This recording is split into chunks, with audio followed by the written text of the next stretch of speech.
But should it only be especially for Muslims Absolutely or for not. all Absolutely faiths? not. Well, And the government of Ontario, to its credit, when they began studying the idea of religious arbitration, they appointed Minister Marion Boyd, who was the former former Minister Marion former Boyd. Attorney General, yeah. Right, and also the Minister responsible for women's affairs. And she has 30 years of experience working with battered women. And one of the first things that she said is, look, I've worked with battered women for 30 years, and there is absolutely nothing that distinguishes the Muslim community from any other community. Battered women, unfortunately, exist in every community. And for Muslims, as a community, this is something that we should address within our own community and say that it's unacceptable. Sharia does not sanction it, and therefore we need to weed it out. And this is an opportunity for us to do that. By setting up tribunals that are regulated by the government, that are open and transparent, we can ensure that our arbitrators are setting out decisions that are respectful to the rights of women, which is what Islamic law sanctions. The mediation and arbitration process is unregulated at the moment. And even in our own submission from the Council of Imams to the Marion Boyd was that we need strong safeguards in this process. And so there should be a mechanism for monitoring the decisions, that it calls for education of the community, in all communities, not just Muslim community, because there are arbitration tribunals in the Jewish community, in the Ismaili community. Very successful models exist. Yes. That if there was a problem in the last 10 years, there would have been an uproar in Ontario, in all these communities that have carried out the mediation and arbitration. So it seems the system is working, as Fiza said, that we have successful models in the community.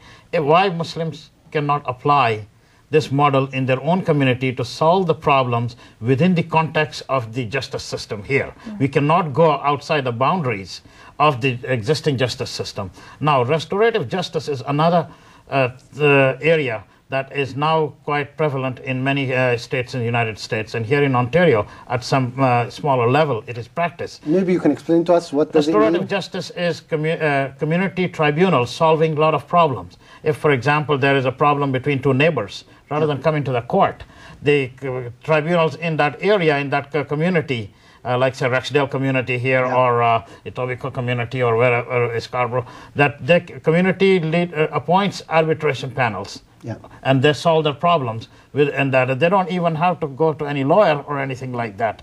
But where there is some legal documents required, legal aspects of a dispute, then they have to seek either a legal mediation and arbitration. But again, the mediation arbitration is a choice. Is not compulsory on people. So Muslims or anybody can go to court. They're open. They're free to go to any. And part of the safeguarding is making sure that Muslim women are receiving proper counseling, so that they know they have a choice. Yes. Right. And they can make the choice. At the end of the day, the power is still in their hands to say, I want to go through the traditional Sharia system, or I'd like to go through a court system. You know, I honestly feel very offended by those who say Muslim women don't know the rights more than others. Is that really true, that a Muslim woman knows less of her rights than other immigrants? No, honestly, I feel offended. It's insulting to me as a Muslim to imply this. But that's what some people are really implying, in a way, that Muslim women are ignorant and they don't know their rights. And I feel offended. That's the perception, yes. I would respectfully disagree with that statement. I would say that there might be a perception out there that if you were to go through the Canadian civil court, maybe there's a perception that your rights would be protected to a greater extent than if you were to go through a Sharia-based court. But I think we need to understand at the end of the day that for those who understand their religion, we follow these commandments because they are commandments that come directly from God, from Allah subhanahu wa ta'ala, and as people who have faith and who believe in Islam and believe in the Quran, we make a choice to follow these commandments, and these commandments are not flawed. At the end of the day, they look out for our best interests. Right, and the entire idea that Muslim women are somehow too either stupid or too oppressed to know any better, that they're going to be coerced into the system, I take issue with this, because as you mentioned, there are thousands of Muslim women who are very educated, who know their rights, who operate on a daily basis in the Canadian system without any problems. But at the same time, I think that there are elements of our community which who may not know their rights, and I think information is the key. And it was mentioned by a number of the panelists today that we need to inform our community, and I think every community, Jewish community, Christian community, the Canadian, even in the civil court system. I mean, forget alternative dispute resolution, but there's so many people, Muslim, non-Muslim, who don't know their rights under the Canadian legal system, and that's something that we need to address, something that we need to begin increasing the amount of information out there to ensure that people are using whichever system they choose, that they're getting the full advantages and the benefits out of that system. Maybe I'd like to ask Imam Abdul Hayy a question. The opponents of this arbitration are saying really that they are trying to represent Muslim women. Is this a majority of Muslims? Are they presenting the opponents as a majority of Muslims? From your experience, you are on the Council of Imams. Is most Muslims opposing, or what's your feeling? Or are most Muslims in Ontario for? In Ontario, there are about 400,000 Muslims, 350,000 in the GTA area alone. So we have half Canada's Muslim population in GTA area. We have about 60 or so mosques in the GTA. And we have imams in number of mosques. Some mosques don't have imams, but number of mosques have their own counseling services they have set up. What I find that people come generally for discussing family disputes.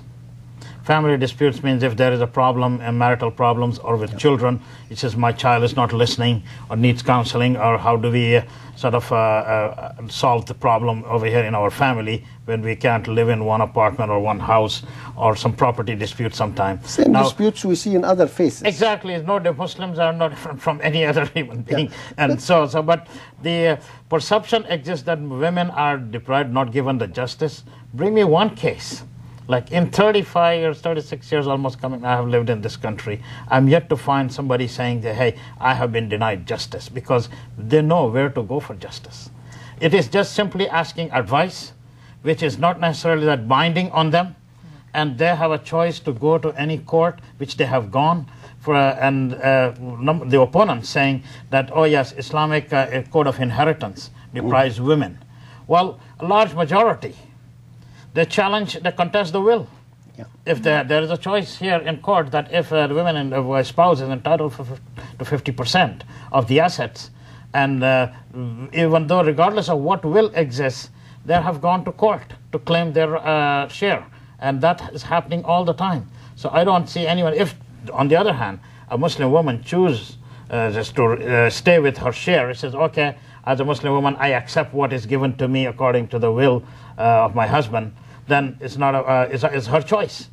But that is there are many who have gone to court, and I have known number of them. So it is a very sort of misunderstood statement by the opponents. And some of the opponents, let me add this point, they are not even Muslims of this thing. They fear the introduction of the Islamic arbitration, which doesn't affect them.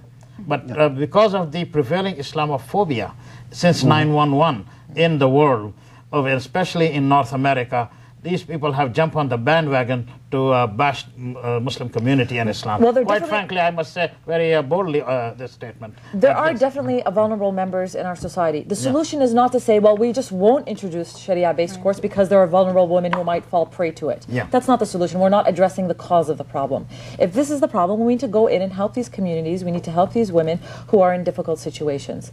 And we need to get them out of this situation. But the solution wouldn't be, well, altogether we just shouldn't have these courts because a small group of women will be big losers. And in fact, not only these courts only deprive Muslims of it, but allow others, and that's not fair. Right. Well, also the critics, some of the most vocal critics say that we don't want private arbitration at all, period. Not for Muslims, not for Jews, not for Ismailis, it doesn't matter. A lot of people are saying we shouldn't have it at all.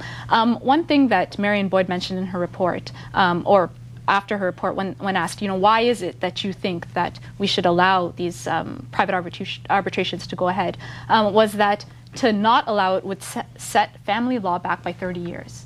And there's a reason for that. It's because people have been using this as a mechanism for dispute resolution. People who wouldn't ordinarily branch out to the civil court system, would rather sit on their problems, will go to their local imam and ask to have their dispute adjudicated in that sense, and avoid the court system. So if we were to say no to tribunals, then this subset of the population who choose to use private arbitration would be automatically cut off from any sort of legal remedy to their disputes. And one other point that I want to mention is that, and this is again where the idea of information comes into play, why it's really important that we inform and educate ourselves as well as the broader community, is that arbitration, if utilized by two consenting parties, two adults willingly consenting to a third neutral party to come in as an arbitrator to resolve their dispute, that their decision will be legally binding.